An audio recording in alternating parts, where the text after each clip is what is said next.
2019 ਚ ਆਪਣੀ ਸਿਸਟਰ ਨਾਲ ਇਸ ਦੀ ਮੈਰਿਜ ਹੋਈ ਸੀ ਤੇ ਮੈਰਿਜ ਕਰਵਾ ਕੇ ਇਸਨੇ ਬਾਹਰ ਜਾ ਕੇ ਐਮਬੈਸੀ 'ਚ ਫਾਈਲ ਲਗਾਈ। ਜਦੋਂ ਸਿਸਟਰ ਦੀ ਪਾਸਪੋਰਟ ਰਿਕੁਐਸਟ ਆਈ ਤਾਂ 30 ਲੱਖ ਦੀ ਮੰਗ ਕੀਤੀ ਕਿ ਮੈਂ ਪਾਸਪੋਰਟ ਰਿਕੁਐਸਟ ਫਿਰ ਦੇਵਾਂਗਾ, ਪਹਿਲਾਂ 30 ਲੱਖ ਰੁਪਈਆ ਮੇਰੇ ਅਕਾਊਂਟ 'ਚ ਪਾਇਆ ਜਾਵੇ। ਤੇ ਇਸ ਨਾਲ ਗੱਲ ਕੀਤੀ ਵੀ ਕੀ ਤੇਰੇ ਨਾਲ ਕਿਹੜਾ ਕੋਈ ਕੰਟਰੈਕਟ ਮੈਰਿਜ ਆ, ਰੀਅਲ ਵਿਆਹ ਆ, ਸਾਰਾ ਕੁਝ ਰੀਅਲ ਆ, ਤੈਨੂੰ ਕਿਸ ਚੀਜ਼ ਦਾ ਪੈਸਾ ਦਈਏ। ਸੱਚੀ ਗੱਲ ਆ, ਤੁਸੀਂ ਲੁਕੋ ਤਾਂ ਨਹੀਂ ਰਹੇ, ਕੰਟਰੈਕਟ ਮੈਰਿਜ ਤਾਂ ਨਹੀਂ ਸੀ? 1% ਵੀ ਸਰ ਕੰਟਰੈਕਟ ਮੈਰਿਜ ਨਹੀਂ ਸੀ। ਸਾਡੇ ਰਿਸ਼ਤੇਦਾਰਾਂ ਨੇ ਇਸ ਨੂੰ ਦੇਖਿਆ ਸੀ। ਉੱਧਰ ਅਰੈਸਟ ਹੋਇਆ। ਜਦੋਂ ਉਸ ਨੂੰ ਪੁਲਿਸ ਉੱਥੋਂ ਲੈ ਕੇ ਆਈ ਤਾਂ ਉਸ ਨੂੰ ਸਾਰਾ ਕੁਝ ਉਹਦਾ ਆਪਦਾ ਕੀਤੀ ਦਾ ਭੁਗਤ ਰਿਹਾ ਉਹ ਅੱਜ ਜੋ ਵੀ ਭੁਗਤ ਰਿਹਾ। ਬਿਨਾਂ ਡਿਵੋਰਸ ਲਏ ਸਰ ਇਹਨੇ ਦੂਸਰਾ ਵਿਆਹ ਕਰਾਇਆ ਵਾ। ਦੂਸਰਾ ਵਿਆਹ ਸੀ ਰੁਕਵਾ ਵੀ ਲਿਆ ਸੀ ਇਸਦਾ, ਸਾਡੇ ਰਿਲੇਟਿਵਸ ਨੇ ਬਾਹਰ ਦੂਸਰਾ ਵਿਆਹ ਰੁਕਵਾਇਆ ਸੀ ਤੇ ਉੱਥੋਂ ਗੁਰਦੁਆਰੇ ਵਾਲਿਆਂ ਨੇ ਫੇਰੇ ਕਰਨ ਤੋਂ ਮਨਾ ਕਰ ਦਿੱਤਾ ਸੀ। ਪਰ ਇਹਦਾ ਕੋਈ ਰਿਸ਼ਤੇਦਾਰ ਆ, ਉਸਨੇ 2 ਨੰਬਰ 'ਚ ਫੇਰੇ ਕਰਵਾਤੇ ਇਸਦੇ, ਜਿਹੜੀ ਕਿ ਸਭ ਤੋਂ ਜ਼ਿਆਦਾ ਸਾਡੇ ਗੁਰੂ ਗ੍ਰੰਥ ਸਾਹਿਬ ਜੀ ਦੀ ਬੇਅਦਬੀ ਆ ਕਿ ਸਰ ਇਹ ਆਪ ਹੀ ਮੈਸੇਜ ਕਰ ਦੱਸੀ ਜਾ ਰਿਹਾ ਵੀ ਮੈਂ ਹੁਣ ਇੰਨੀ ਤਰੀਕ ਨੂੰ ਮੈਂ ਮੇਰੇ ਫਾਦਰ ਨੂੰ ਅਰੈਸਟ ਨਹੀਂ ਕਰਨਾ, ਮੈਨੂੰ ਫਲਾਣੇ ਦਾ ਫੋਨ ਆ ਗਿਆ। ਇਹਦੀਆਂ ਸਕਰੀਨਸ਼ਾਟ ਰਿਕਾਰਡਿੰਗਾਂ ਮੇਰੇ ਕੋਲ ਨੇ। ਜਿਹੜਾ ਇਹਨੂੰ ਸਪੋਰਟ ਕਰ ਰਿਹਾ ਹੈ ਕੈਨੇਡਾ ਤੋਂ, ਉਹਦੇ ਮੈਸੇਜ ਮੇਰੇ ਕੋਲ ਪਏ ਨੇ। ਧਮਕੀਆਂ ਮਿਲ ਰਹੀਆਂ? ਧਮਕੀਆਂ ਕਿਤੇ ਨਾ ਕਿਤੇ ਸਰ ਇਸ ਧਮਕੀ ਵੀ ਕਹਿ ਹੀ ਸਕਦੇ ਇਸ ਚੀਜ਼ ਨੂੰ ਵੀ ਤੂੰ ਮੇਰੇ ਮੈਸੇਜ ਕੀਤਾ ਕਿ ਮੇਰੇ ਫਲਾਣੇ SSP ਸਾਹਿਬ ਨਾਲ ਗੱਲ ਕਰ ਲਾ ਕਹਿੰਦਾ। ਤੇ ਮੈਂ ਬੜਾ ਹੈਰਾਨ, ਮੈਂ ਕਿਹਾ ਇਹ ਕਦੋਂ ਤੋਂ ਹੋਣ ਲੱਗ ਪਿਆ ਵੀ ਜਿਹਨਾਂ ਨੂੰ ਮਾਣ ਮੈਂ ਮੀਡੀਆ ਨੂੰ ਦਿਖਾ ਸਕਦਾ, ਜੇ ਕੋਲ ਮੀਡੀਆ ਦਿਖਾ ਸਕੇ ਚੈਟਾਂ। ਜੀ ਇਹ ਲਿਖਿਆ ਹੋਇਆ talk to your SHO tomorrow and tell him to call SP। ਮਤਲਬ ਕਿ ਇਹ ਸਿੱਧਾ ਕਹਿ ਰਹੇ ਨੇ ਵੀ SP ਨਾਲ ਸਿੱਧਾ SHO ਦੀ ਆਪਣੇ ਦੀ ਗੱਲ ਸਾਨੂੰ ਸਿੱਧੀਆਂ ਧਮਕੀਆਂ ਦੇ ਰਿਹਾ ਵੀ ਮੇਰੇ ਆਹ ਬੰਦੇ ਆ, ਮੇਰੇ ਉਹ ਬੰਦੇ ਆ। ਠੀਕ ਆ ਸਰ, ਕੋਈ ਵੱਡੀ ਗੱਲ ਨਹੀਂ, ਤਲਾਕ ਹੁੰਦੇ ਆਏ ਆ ਦੁਨੀਆ ਤੇ। ਠੀਕ ਆ, ਮੀਆਂ ਬੀਵੀ ਦੀ ਆਪਸ 'ਚ ਨਹੀਂ ਬਣਦੀ, ਦੈਟਸ ਇਟ, ਕੰਪਲੀਟ ਕਰਨ ਮੈਟਰ। ਬਟ ਉਹ ਕਹਿ ਰਿਹਾ ਕਿ ਬਿਨਾਂ ਤਲਾਕ ਦਿੱਤੇ ਤੈਨੂੰ ਦੂਸਰਾ ਵਿਆਹ ਵੀ ਕਰਵਾ ਕੇ ਦਿਖਾਊਂਗਾ। ਉਹਨੇ ਕਰਵਾਇਆ। ਫਿਰ ਉਹ ਕਹਿ ਰਿਹਾ ਮੈਂ ਇੰਨੀ ਤਰੀਕ ਨੂੰ ਮੇਰੇ ਫਾਦਰ ਨੇ ਇੰਡੀਆ ਆਉਣਾ ਆ, ਉਹਨਾਂ ਨੂੰ ਪੁਲਿਸ ਨੇ ਅਰੈਸਟ ਨਹੀਂ ਕਰਨਾ। ਦੇਖ ਮੈਂ ਕਾਲ ਕਰਤੀ, ਫਲਾਣੇ ਬੰਦੇ ਨੂੰ ਕਾਲ ਕਰਤੀ, ਮੈਂ ਆਪਣੇ ਫਲਾਣੇ ਅਫਸਰ ਨੂੰ ਕਾਲ ਕਰਤੀ। ਜੋ ਕਹਿ ਰਿਹਾ ਸੇਮ ਹੋ ਰਿਹਾ ਸੀਗਾ। ਪਰ ਉਹ ਕਹਿੰਦੇ ਹੁੰਦੇ ਨਾ ਸਿਆਣਿਆਂ ਦੀ ਕਹਾਵਤ ਆ ਕਿ 100 ਦਿਨ ਚੋਰ ਦੇ 1 ਦਿਨ ਸਾਧ ਦਾ ਆ ਹੀ ਜਾਂਦਾ। ਉਹ ਆ ਗਿਆ।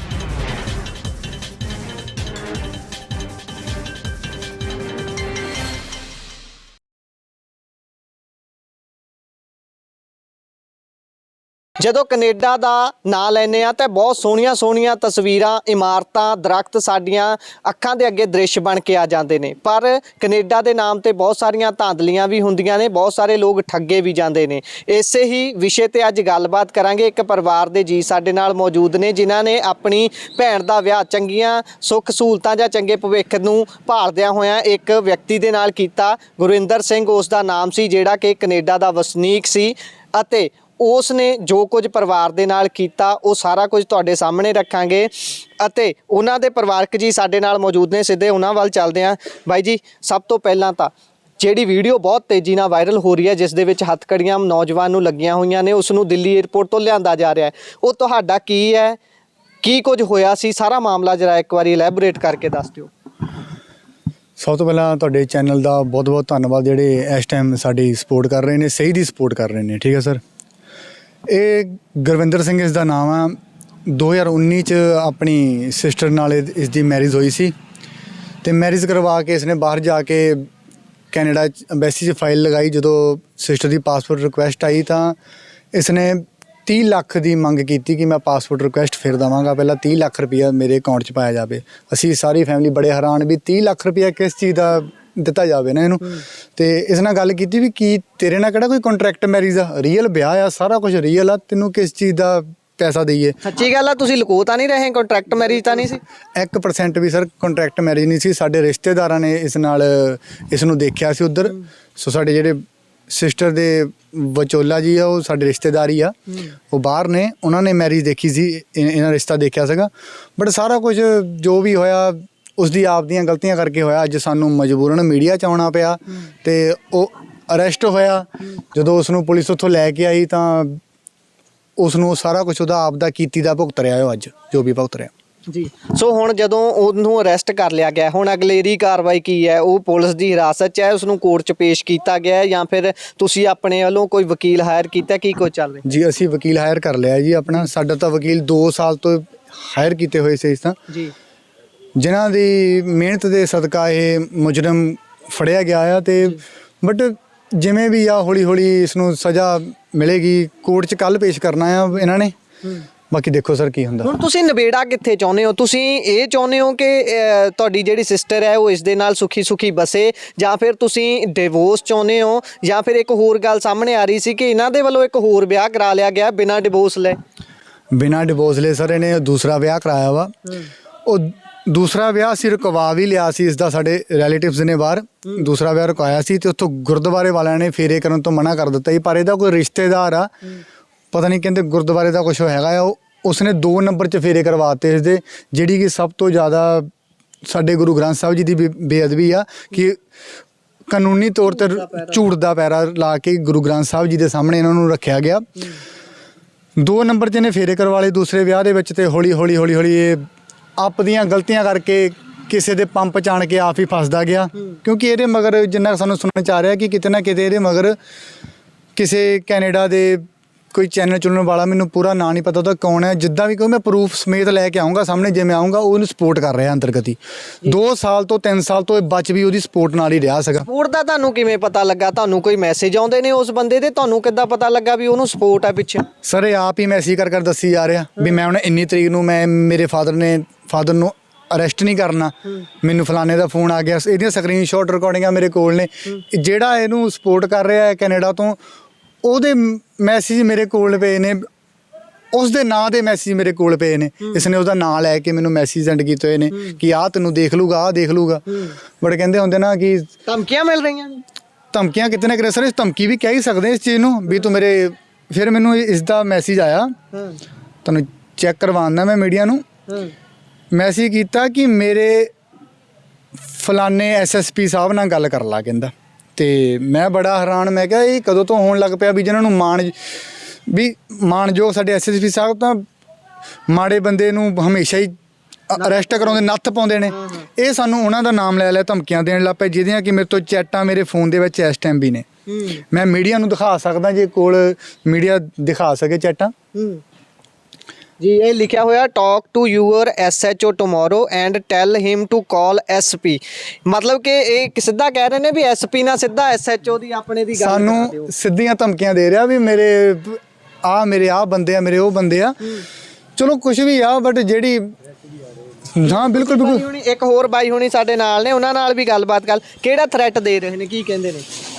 ਸਰ ਪਹਿਲਾਂ ਤਾਂ ਸਾਰੇ ਨਿਊਜ਼ ਚੈਨਲਾਂ ਨੂੰ ਥੈਂਕ ਯੂ ਜੀ। ਤੇ ਇਹਨਾਂ ਦਾ ਸਰ ਸਾਨੂੰ ਇਹ ਡਰ ਆ ਕਿ ਇਹਨਾਂ ਨੇ ਹੈ ਨਾ ਕੈਨੇਡਾ ਦੇ ਵਿੱਚ ਹੈਗਾ ਆ ਕੋਈ ਰੇਡੀਓ ਵਾਲਾ, ਕੋਈ ਹੈਗਾ ਆ ਮੰਤਰੀ ਆ ਕੋਈ ਉੱਧਰਲਾ, ਤੇ ਉਹ ਗਿਆ ਇੰਡੀਆ ਤੋਂ ਹੀ ਆ, ਠੀਕ ਹੈ ਜੀ। ਹਾਂਜੀ, ਤੇ ਉਹਨਾਂ ਨੇ ਸਾਨੂੰ ਉਹਨਾਂ ਦੇ ਮਗਰ ਪੰਜਾਬ ਪੁਲਿਸ ਦੀ ਜਾਣੀ ਕਿ ਕਾਫੀ ਸਪੋਰਟ ਆ ਉਹਨਾਂ ਨੂੰ, ਅਫਸਰਾਂ ਦੀ। ਹਾਂਜੀ, ਤੇ ਮੈਨੂੰ ਇਸ ਡਰ ਦਾ ਕਿ ਕੋਈ ਸਾਡੇ ਤੇ ਹਮਲਾ ਨਾ ਕਰਾਵੇ ਜੀ, ਵੀ ਤੁਸੀਂ ਕਾਰਵਾਈ ਕਰ ਰਹੇ ਹੋ, ਇਸ ਕਰਕੇ ਤੁਹਾਨੂੰ ਲੱਗਦਾ ਹੈ ਹਮਲਾ ਕਰਾ ਸਕਦੇ ਨੇ ਤੁਹਾਨੂੰ। ਠੀਕ ਹੈ, ਉਹਨਾਂ ਵੱਲੋਂ ਤਾਂ ਤੁਸੀਂ ਦੱਸ ਰਹੇ ਹੋ ਤੁਹਾਨੂੰ ਥ੍ਰੈਟ ਟਾਈਪ ਇਸ ਤਰੀਕੇ ਨਾਲ ਕਹਿ ਰਹੇ ਨੇ, ਫਲਾਣੇ ਨਾਲ ਗੱਲ ਕਰ ਲਓ, ਫਲਾਣੇ ਨਾਲ ਗੱਲ ਕਰ ਲਓ। ਪਰ ਹੁਣ ਜਦੋਂ ਉਹਨਾਂ ਦੀ ਗ੍ਰਿਫਤਾਰੀ ਹੋਈ ਹੈ, ਉਸ ਤੋਂ ਬਾਅਦ ਕੋਈ ਦਬਾਅ ਜਾਂ ਉਹਨਾਂ ਦੇ ਵੱਲੋਂ ਕੋਈ ਗੱਲਬਾਤ ਤੁਹਾਡੇ ਨਾਲ ਕੀਤੀ ਗਈ ਹੈ ਵੀ ਆਪਾਂ ਬਹਿ ਕੇ ਮਸਲਾ ਹੱਲ ਕਰ ਲੈਂਦੇ ਆ, ਵੀ ਸਾਡਾ ਮੁੰਡਾ ਇੰਡੀਆ ਆ ਤੇ ਗ੍ਰਿਫਤਾਰੀ ਹੋ ਗਿਆ? ਸਰ ਸਾਨੂੰ 2 ਤੋਂ 2.5 ਸਾਲ ਹੋ ਗਏ ਨਾ, ਮਗਰ ਕਹਿੰਦਿਆਂ ਨੂੰ ਇਹ ਗੱਲਾਂ ਵੀ ਆਪਾਂ ਬਹਿ ਕੇ ਗੱਲ ਕਰ ਲੈਂਦੇ ਵੀ 2 ਫੈਮਲੀਆਂ ਦਾ ਮੈਟਰ। ਠੀਕ ਆ ਸਰ, ਕੋਈ ਵੱਡੀ ਗੱਲ ਨਹੀਂ, ਤਲਾਕ ਹੁੰਦੇ ਆਏ ਆ ਦੁਨੀਆ ਤੇ। ਠੀਕ ਆ, ਮੀਆਂ ਬੀਵੀ ਦੀ ਆਪਸ 'ਚ ਨਹੀਂ ਬਣਦੀ, ਦੈਟਸ ਇਟ, ਕੰਪਲੀਟ ਕਰਨ ਮੈਟਰ। ਬਟ ਉਹ ਕਹਿ ਰਹੇ ਆ ਕਿ ਬਿਨਾਂ ਤਲਾਕ ਦਿੱਤੇ ਤੈਨੂੰ ਦੂਸਰਾ ਵਿਆਹ ਵੀ ਕਰਵਾ ਕੇ ਦਿਖਾਊਂਗਾ। ਉਹਨੇ ਕਰਵਾਇਆ। ਫਿਰ ਉਹ ਕਹਿ ਰਿਹਾ ਮੈਂ ਇੰਨੀ ਤਰੀਕ ਨੂੰ ਮੇਰੇ ਫਾਦਰ ਨੇ ਇੰਡੀਆ ਆਉਣਾ ਆ, ਉਹਨਾਂ ਨੂੰ ਪੁਲਿਸ ਨੇ ਅਰੈਸਟ ਨਹੀਂ ਕਰਨਾ। ਦੇਖ ਮੈਂ ਕਾਲ ਕਰਤੀ, ਫਲਾਣੇ ਬੰਦੇ ਨੂੰ ਕਾਲ ਕਰਤੀ, ਮੈਂ ਆਪਣੇ ਫਲਾਣੇ ਅਫਸਰ ਨੂੰ ਕਾਲ ਕਰਤੀ। ਜੋ ਕਹਿ ਰਿਹਾ ਸੇਮ ਹੋ ਰਿਹਾ ਸੀਗਾ। ਪਰ ਉਹ ਕਹਿੰਦੇ ਹੁੰਦੇ ਨਾ ਸਿਆਣਿਆਂ ਦੀ ਕਹਾਵਤ ਆ ਕਿ 100 ਦਿਨ ਚੋਰ ਦੇ 1 ਦਿਨ ਸਾਧ ਦਾ ਆ ਹੀ ਜਾਂਦਾ। ਉਹ ਆ ਗਿਆ ਅੱਜ।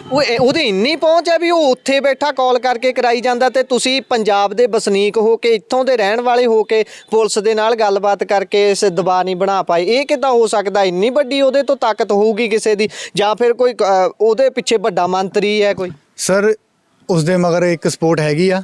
ਮੈਂ ਛੇਤੀ ਮੀਡੀਆ ਸਾਹਮਣੇ ਨਾਮ ਲੈ ਕੇ ਆਉਂਗਾ, ਬਟ ਮੈਂ ਵਿਦ ਪ੍ਰੂਫ ਲੈ ਕੇ ਆਉਂਗਾ, ਕਿਉਂਕਿ ਮੈਂ ਐਂ ਹੀ ਨਾਮ ਲਿਆ ਦਿਮਾਗ ਲਿਆਂਦਾ ਇਦਾਂ ਵੀ ਨਹੀਂ ਸਹੀ ਜੀ। ਉਹ ਮੇਰੇ ਲਈ ਮੈਨੂੰ ਨੁਕਸਾਨ ਦੇਗਾ। ਮੈਂ ਉਹਨਾਂ ਦਾ ਨਾਮ ਜ਼ਰੂਰ ਲੈ ਕੇ ਆਉਂਗਾ, ਵਿਦ ਪ੍ਰੂਫ ਲੈ ਕੇ ਆਉਂਗਾ। ਹੁਣ ਤੁਹਾਡਾ ਤੁਸੀਂ ਜੇ ਦੱਸਣਾ ਹੋਵੇ ਤੁਹਾਡਾ ਕਿੰਨਾ ਕੁ ਖਰਚਾ ਹੋ ਚੁੱਕਿਆ ਇਹ ਸਾਰੇ ਦੇ ਉੱਪਰ? ਤੁਸੀਂ ਵਿਆਹ ਕੀਤਾ ਹੈ, ਮੰਗਣੀ ਕੀਤੀ ਹੋਊਗੀ, ਉਸ ਤੋਂ ਬਾਅਦ ਜੇ ਤੁਸੀਂ ਬਾਹਰ ਭੇਜਣ ਤੇ ਕੋਈ ਖਰਚ ਕੀਤਾ ਹੋਊ ਉਹ ਹੋਊਗਾ, ਹੋਰ ਐਕਸਟਰਾ ਬਹੁਤ ਸਾਰੇ ਖਰਚੇ ਹੁੰਦੇ ਨੇ। ਉਹ ਸਾਰੇ ਮਿਲਾ ਕੇ ਹੁਣ ਤੱਕ ਤੁਹਾਡੇ ਨਾਲ ਕਿੰਨੀ ਕੁ ਠੱਗੀ ਹੋ ਚੁੱਕੀ ਹੈ? ਸਰ 35 ਤੋਂ 40 ਲੱਖ ਦੀ ਠੱਗੀ ਉਹ ਆ ਜਿਹੜੀ ਕਿ ਸਾਨੂੰ ਜਿਹੜੀ ਪੇਪਰਾਂ ਵਿੱਚ ਆ ਸ਼ੋਰ ਆ ਜਿਹੜੀ ਸ਼ੋਰ ਆ ਜਿਹੜੀ ਮਾਨਯੋਗ ਸਾਡੇ ਐਸਐਸਪੀ ਸਾਹਿਬ ਜੀ ਦੇ ਦਫ਼ਤਰ ਅਸੀਂ ਸਾਰੀਆਂ ਲਿਖਤੀ ਰੂਪ ਚ ਦਿੱਤੀ ਆ, ਪ੍ਰੂਫ ਵਿਦ ਪ੍ਰੂਫ ਦਿੱਤੇ ਆ ਵਿਦ ਬਿੱਲ। ਉਹ ਸੀਗੀ ਐਸਐਸਪੀ ਸਾਹਿਬ, ਮਾਨਯੋਗ ਐਸਐਸਪੀ ਸਾਹਿਬ ਦੇ ਦਫ਼ਤਰ ਦੇ ਕੇ ਆਏ ਆ ਅਸੀਂ। ਤੇ ਬਾਕੀ ਜਿਹੜਾ ਸਰ ਹੁਣ ਨਿੱਕਾ ਮੋਟਾ ਖਰਚਾ ਜਿਹੜਾ ਹੁੰਦਾ, ਇੱਥੇ ਚਲ ਗਏ ਉੱਥੇ ਚਲ ਗਏ ਨੂੰ ਆਹ ਲਿਆ ਤਾਂ ਉਹ ਲਿਆਤਾ ਬਰਥਡੇ ਤੇ, ਉਹ ਚੀਜ਼ਾਂ ਹੁਣ ਕੌਣ ਗਿਣਦਾ ਸਰ। ਨੁਕਸਾਨ ਸਾਡਾ ਜਿਹੜਾ ਲਿਖਤੀ ਰੂਪ ਚ ਆ ਉਹਦਾ 30 ਤੋਂ 35 ਲੱਖ ਦਾ ਆ।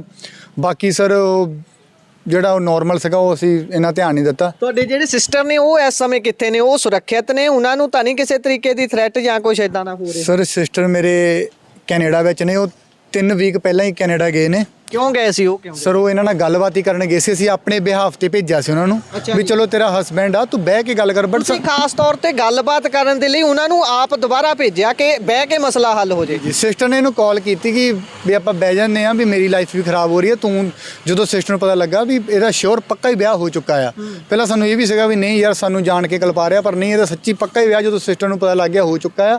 ਰਿਸ਼ਤੇਦਾਰਾਂ ਨੇ ਵੀ ਸਾਨੂੰ ਉੱਥੇ ਦੱਸਿਆ ਵੀ ਅਸੀਂ ਕੰਪਲੇਂਟਾਂ ਪਾਈਆਂ, ਤਾਂ ਵਿਆਹ ਰੋਕਣ ਦੇ ਬਾਵਜੂਦ ਵੀ ਇਹਦੇ ਕਿਸੇ ਰਿਸ਼ਤੇਦਾਰ ਨੇ, ਉੱਥੇ ਗੁਰਦੁਆਰੇ ਦਾ ਪ੍ਰਧਾਨ ਆ, ਉਸਨੇ ਇੱਥੇ 2 ਨੰਬਰ 'ਚ ਫੇਰੇ ਕਰਵਾਏ। ਠੀਕ ਆ, ਚਲੋ ਮੈਂ ਲਿਆਉਂਗਾ ਨਾਮ ਉਹਨਾਂ ਦਾ, ਮੈਂ ਹਲੇ ਇੱਦਾਂ ਜਨਤਕ ਨਹੀਂ ਕਰਨਾ ਚਾਹੁੰਦਾ, ਮੈਂ ਬਿਲਕੁਲ ਡੀਪਲੀ ਜਾ ਕੇ ਇਹ ਚੀਜ਼ ਮੀਡੀਆ ਸਾਹਮਣੇ ਰੱਖੂੰਗਾ। ਸਰ ਇਹ ਮੁਜਰਮ ਆਪਾਂ ਜਾਣ ਨਹੀਂ ਦਿੰਦੇ। ਹੁਣ ਮੀਡੀਆ ਦੀ ਸਪੋਰਟ ਨਾਲ ਐਂਡ ਪੁਲਿਸ ਦੀ ਸਪੋਰਟ ਨਾਲ ਐਂਡ ਕੋਰਟ ਦੀ ਸਪੋਰਟ ਨਾਲ, ਮਾਨਯੋਗ ਕੋਰਟ ਦੀ ਸਪੋਰਟ ਨਾਲ ਇਹ ਮੁਜਰਮ ਕਰਾਰ ਛੇਤੀ ਦਿੱਤਾ ਜਾਊਗਾ ਜੀ। ਹੁਣ ਲੋਕਾਂ ਨੂੰ ਕੀ ਸੰਦੇਸ਼ ਦੇਣਾ ਚਾਹੋਗੇ ਜਿਹੜੇ ਕੈਨੇਡਾ ਦਾ ਨਾਮ ਸੁਣਦਿਆਂ ਹੀ ਅੱਖਾਂ ਉਹਨਾਂ ਦੀਆਂ ਵੱਡੀਆਂ ਹੋ ਜਾਂਦੀਆਂ ਨੇ? ਅਸੀਂ ਉਤਸੁਕ ਹੋ ਜਾਂਦੇ ਆ ਵੀ ਕੈਨੇਡਾ ਜਾਣਾ ਯਾਰ, ਪਤਾ ਨਹੀਂ ਉੱਥੇ ਕੀ ਹੈ, ਪਰ ਜਦੋਂ ਹੁਣ ਕੈਨੇਡਾ ਦਾ ਸੁਪਨਾ ਲੈ ਕੇ ਬੰਦਾ ਇਸ ਤਰੀਕੇ ਨਾਲ ਰਗੜਿਆ ਜਾਂਦਾ ਫਿਰ ਕੀ ਵਿਚਾਰ ਆਉਂਦੇ ਨੇ? ਕੀ ਸੰਦੇਸ਼ ਦੇਣਾ ਚਾਹੋਗੇ ਅੰਤ 'ਚ? ਮੇਰੀ ਸਾਰੇ ਮੇਰੇ ਭੈਣਾਂ ਭਰਾਵਾਂ ਨੂੰ ਇਹੀ ਅਪੀਲ ਆ ਕਿ ਜਦੋਂ ਵੀ ਆਪਾਂ ਰਿਸ਼ਤਾ ਕਰਨਾ, ਪਹਿਲਾਂ ਦੇਖੋ, ਸਭ ਤੋਂ ਪਹਿਲਾਂ ਉਹਦਾ ਫੈਮਿਲੀ ਬੈਕਗਰਾਉਂਡ ਦੇਖੋ। ਜੇ ਉਸਦੇ ਮਾਪੇ ਹੀ ਉਸਨੂੰ ਸਪੋਰਟ ਕਰ ਰਹੇ ਆ ਤਾਂ ਉਸ ਰਿਸ਼ਤੇ ਤੋਂ ਤੌਬਾ ਕਰ ਦਿਓ। ਤੇ ਉਹ ਜਿਹੜੇ ਜਿਨ੍ਹਾਂ ਦੇ ਉੱਪਰ ਗੁਰਵਿੰਦਰ ਜਿਨ੍ਹਾਂ ਦਾ ਤੁਸੀਂ ਨਾਮ ਲੈਂਦੇ ਹੋ, ਉਹਨਾਂ ਦਾ ਕਾਰੋਬਾਰ ਕੀ ਸੀ? ਉੱਥੇ ਕੋਈ ਕਾਰੋਬਾਰ ਤੁਹਾਨੂੰ ਦੱਸਿਆ ਕੀ ਕਰਦਾ? ਆਈ ਥਿੰਕ ਕੰਸਟਰਕਸ਼ਨ ਦਾ ਕੰਮ ਕਰਦਾ ਉਹ ਜੀ। ਕੰਸਟਰਕਸ਼ਨ ਦਾ ਕੰਮ? ਜੀ ਜੀ। ਲੇਬਰ ਵਰਕ ਕਰਦੇ ਨੇ ਸਰ? ਉਹਦੇ ਕੰਮ ਤਾਂ ਕਾਫੀ ਕਰ ਰਿਹਾ, ਮੈਂ ਮੀਡੀਆ ਸਾਹਮਣੇ ਨਹੀਂ ਹੱਲੇ ਲੈ ਕੇ ਆਉਣਾ ਚਾਹੁੰਦਾ ਉਹ ਚੀਜ਼ਾਂ। ਬਾਕੀ ਬਹੁਤ ਧੰਨਵਾਦ ਜੀ, ਧੰਨਵਾਦ। ਸੋ ਇਹ ਸਨ ਸਾਡੇ ਨਾਲ ਉਹ ਪਰਿਵਾਰਕ ਮੈਂਬਰ ਜਿਨ੍ਹਾਂ ਦੇ ਨਾਲ ਇੱਕ ਠੱਗੀ ਹੋਈ ਹੈ। ਉਸ ਤੋਂ ਬਾਅਦ ਉਹਨਾਂ ਨੇ ਸਾਰੇ ਵਿਚਾਰ ਸਾਂਝੇ ਕੀਤੇ ਨੇ, ਸਾਰਾ ਕੁਝ ਤੁਹਾਨੂੰ ਦੱਸਿਆ ਹੈ। ਤੁਸੀਂ ਹੁਣ ਆਪਣੇ ਵਿਚਾਰ ਰਾਏ ਟਿੱਪਣੀਆਂ ਸੱਭਿਅਕ ਭਾਸ਼ਾ ਦੇ ਵਿੱਚ ਸਾਡੇ ਨਾਲ ਸਾਂਝੇ ਕਰ ਸਕਦੇ ਹੋ। ਜੁੜੇ ਰਹੋ ਪੰਜਾਬੀ ਰੇਡੀਓ USA ਦੇ ਨਾਲ। ਧੰਨਵਾਦ, ਸਤਿ ਸ਼੍ਰੀ ਅਕਾਲ।